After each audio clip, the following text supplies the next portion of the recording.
Virus का अंत तो देर सवेर हो ही जाएगा, लेकिन हमारे समाज में इंसान की शक्ल में बहुत वायरस होते हैं जो कोरोना से कहीं ज्यादा खतरनाक होते हैं, और ऐसे वायरस का अंत पूरी मानवता के लिए एक शुभ समाचार होता है। हमें आज आपको ये बताते हुए खुशी हो रही है कि कल सुबह 5:30 बजे निर्भया के चारों गुनाहगारों को दिल्ली की तिहाड़ जेल में फांसी दे दी जाएगी। आखिरकार आज की रात निर्भया के गुनाहगारों के लिए आखिरी रात होगी और 7 वर्ष से भी लंबे समय तक चलने वाले इस केस में 7 साल के इंतजार के बाद कल की सुबह इंसाफ की नई रोशनी लेकर आएगी।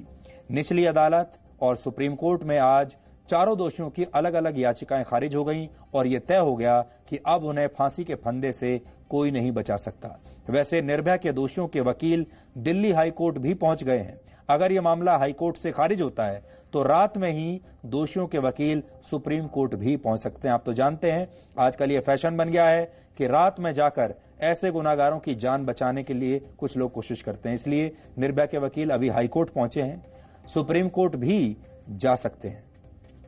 अब ऐसा कोई रेमेडी बाकी नहीं है जो इस डेट को पोस्टपोन कराए, क्योंकि जितनी इनकी मर्सी क्यूरी पटिशन, यहाँ तक कि राष्ट्रपति जी की जुडिशरी मर्सी इनकी सुप्रीम कोर्ट में खारिज हो चुकी है। तो ये चौथा डेट वारंट है और ये फाइनल है और कल 5:30 बजे उनको फांसी होगी, निर्भया को इंसाफ मिलेगा। जी न्यूज के लिए, जी न्यूज की पूरी टीम के लिए और जी न्यूज के दर्शकों के लिए यानी आप सब के लिए ये एक बहुत बड़ी उपलब्धि है, ये बहुत बड़े संतोष का विषय है।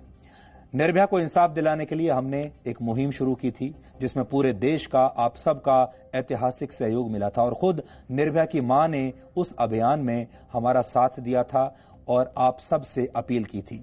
आप सब ने उनका साथ दिया और अब नतीजा आपके सामने है। मेरी बेटी इस दुनिया में नहीं है, न ही कभी आएगी, लेकिन मैं जिस हालत में मैंने अपनी बेटी को खोई थी 2012 में, मैं तभी संकल्प लिया था और इस क्राइम के खिलाफ आवाज उठाई। अब मैं आपको विश्वास दिलाना चाहती हूँ कि अगर फांसी हो गई फिर भी मैं ये आवाज हमेशा उठाती रहूंगी अपने देश के बच्चियों के लिए, अपने देश के महिलाओं के लिए। जी न्यूज के लिए और जी न्यूज की टीम के लिए निर्भया कभी भी एक खबर नहीं रही।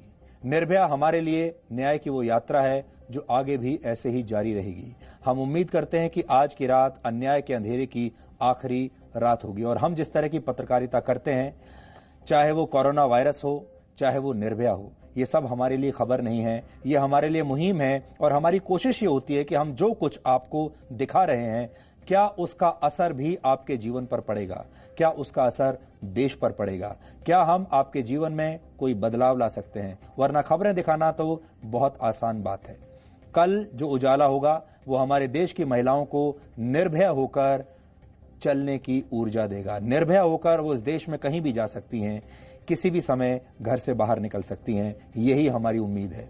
इस बीच खबर यह है कि दोषियों के वकील ने सुप्रीम कोर्ट में एक अलग याचिका दायर कर दी है जिस पर आज देर रात सुनवाई हो सकती है। यानी हमें जिस बात का डर था वही हो रहा है।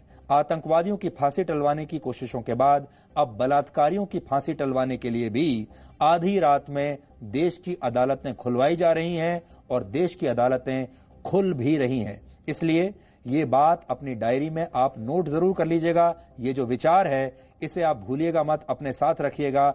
इस देश में आतंकवादियों की फांसी टलवाने के लिए आधी रात पर अदालत खुलती है और बलात्कारियों की फांसी टलवाने के लिए भी आधी रात पर अदालत का दरवाजा खटखटाया जाता है और हो सकता है इस बार भी अदालत खुल जाए।